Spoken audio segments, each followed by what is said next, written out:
Vous le disiez en titre, la 4e biennale d'art contemporain bat son plein dans toute la Sologne. Une quinzaine d'artistes exposent leurs œuvres en pleine nature. L'occasion de parler de la Sologne autrement. Bérénice Dufay, vous êtes en direct de Saint-Viâtre dans le Loir-et-Cher. Bonsoir.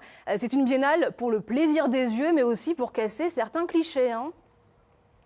Oui, en quelque sorte, Rebecca, souvent quand on parle de la Sologne, on l'associe à trois choses, les résidences secondaires, les fameuses résidences secondaires, les étangs et la chasse. Alors, pour casser cette image un petit peu vieillotte de ce territoire, eh bien, l'art contemporain s'est invité un peu partout dans la Sologne, 20 lieux, 50 artistes à découvrir.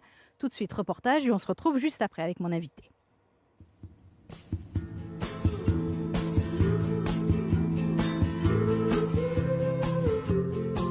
La Biennale de Sologne, c'est ça, une vingtaine d'œuvres, que du contemporain, disséminées dans une quinzaine de lieux, entre terre, ciel et eau. Une biennale pour que la Sologne, réputée secrète, rayonne au-delà de son territoire.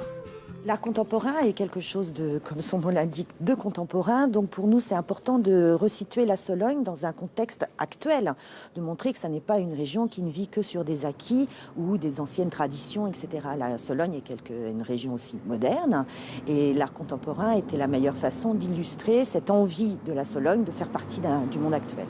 Marsillois, Parisiens, Italiens, Bulgares ou Hollandais, chaque artiste a choisi son cadre. Pour Jacques Rieu, ce fut la Maison du Cerf. Une sculpture monumentale de 3,70 m, une espèce de totem mi-végétal, mi-animal, travaillée à partir d'une bille de chêne sologno, agrémentée d'os. Pourquoi cette passion pour les os?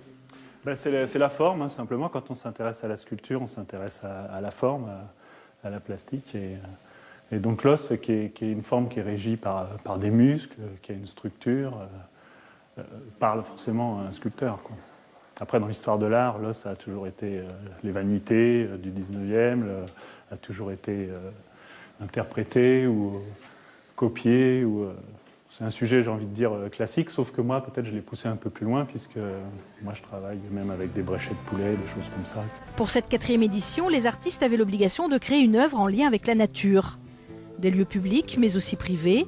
Cette année, 2 châteaux ont ouvert leurs portes à la Biennale, comme ici à Villebourgeon avec l'œuvre d'un physicien, d'Eau de Launay. Vous ne pouvez pas la louper, 7 lettres géantes de 4 mètres de haut pour former le mot nature. Bonsoir, bonsoir Kinsoulal. Bonsoir. Alors, vous êtes dessinatrice, photographe, sculpteur et vous participez à la Biennale de Sologne. Vos œuvres sont juste derrière nous sur cet étang à Saint-Viâtre. C'est quoi? Des ronds, des flotteurs, c'est quoi? Ce sont des miroirs posés au ras de l'eau qui permettent de refléter le ciel. Alors, c'est en verre? Oui, exactement. Ce sont vraiment des miroirs en dur. Et comment ça tient? Ça flotte. Il y a tout un système en fait de petits flotteurs qui sont fixés en dessous avec des mousses qui permettent de maintenir le miroir à la surface au ras de l'eau. Alors, vous l'avez intitulé couverture de survie? Non, pas du tout. Ah, Ce n'est pas grave. Ça s'appelle Deux concerts. 2 concerts. Et pourquoi? Parce que j'ai lu que les titres, c'était très important pour vous.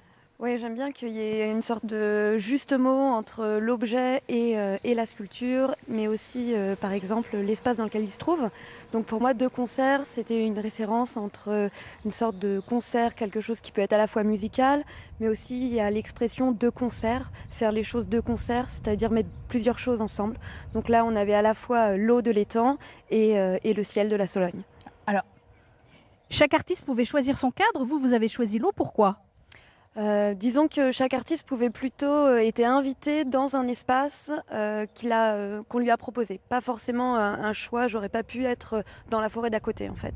Donc moi j'étais vraiment intéressée plutôt par l'eau parce que c'est une matière que j'avais jamais envisagée et puis c'était une première fois sur de l'art un peu monumental, en tout cas dans un grand espace. Ok, alors je ne sais pas si vous connaissez la Sologne, visiblement c'est une première parce que vous travaillez sur Paris. En quoi l'art contemporain peut changer l'image d'un territoire? Dernière question. Je dirais que l'art contemporain participe en fait à peut-être se familiariser avec des espaces vers lesquels on ne va pas forcément. Ça permet aussi ici en Sologne, sur les étangs, dans les forêts ou dans les parcs, d'avoir un moment un peu de contemplation avec une œuvre qui permet à la fois d'apprécier le paysage, mais aussi d'apprécier quelque chose vers lequel on ne va pas forcément. Donc on ne va pas forcément dans les galeries, mais là c'est l'art qui vient à vous. Merci beaucoup. Et puis, merci d'avoir répondu à notre invitation. La Biennale, juste pour terminer, c'est jusqu'au 20 septembre et vous pouvez même acheter les œuvres qui sont exposées un peu partout. Il paraît qu'il y en a pour toutes les bourses. Merci Bérénice, merci à votre invité et bonne soirée en Sologne.